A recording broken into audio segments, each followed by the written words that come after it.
'Tis the season. Thank you for joining Christine Mills. I'm Christine Mills of the Financial Gardeners podcast. We're entering one of my favorite seasons. I love Christmas. It's my favorite holiday. And Christmas, I get a double duty because it's also my birthday season as well. So I love this time of year. But I also know that it's also a very expensive time of year, right? So there's a lot of emotions around the holidays, and there's a lot of advertisements encouraging us to spend a lot of money making Christmas happen, right? And I think we all could fall into that trap of materialism. And I know it's hard. It's very hard. But I'm here to remind you to be mindful of your budget during Christmas and the holidays, and to be mindful of the fact that January will be coming. And you don't want that credit card debt to come in January 1st and you're like, what did I do? I overspent. So today I'm going to discuss 3 ways that you could enjoy the holidays without breaking the bank. One is set a budget. So if you want to be cheery and giving, that's great, but set a budget for it. So look at okay, I am going to spend $500 on gifts this year, and stick to it and find creative ways to show your love. So number 1, set a budget. 2 is be a bit creative. I know some people are saying, Christine, I'm not creative. I'm not a crafty person, but be assured there are different ways that you show your love. One is looking on Pinterest. I'm a big Pinterest person.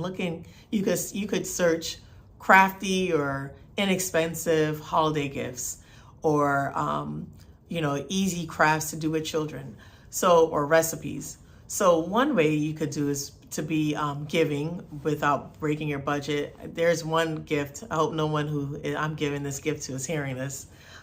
We love making granola around our house. So handmade granola is so much better than what you get in the stores. And we've been making it. My son makes it. My daughter makes it. We just make a batch of granola like it's nobody's business.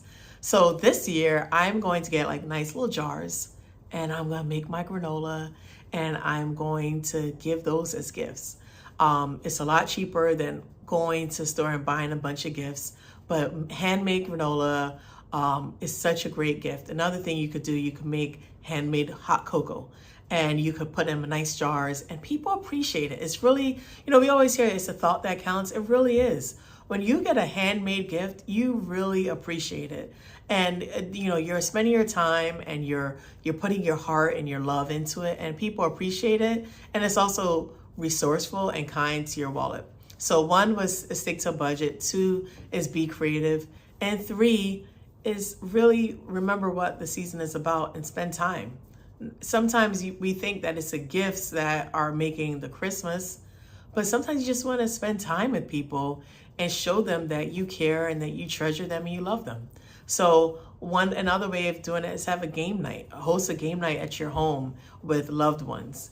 Have a caroling night where you sing carols, or you have a ornament decorating contest. So think outside the box of creating memories without always feeling that you have to spend money. So 1 is create a budget, 2 is be creative, and 3, just create time for loved ones. And that's a great way to share love. And I'll have 1 bonus outside of the 3 is to give. Give to those who are less fortunate. And it might not necessarily be monetary, but it could also be time. Find ways to volunteer around your community. And that's such a great gift that we could give to our families and our friends, and encourage them to volunteer with you.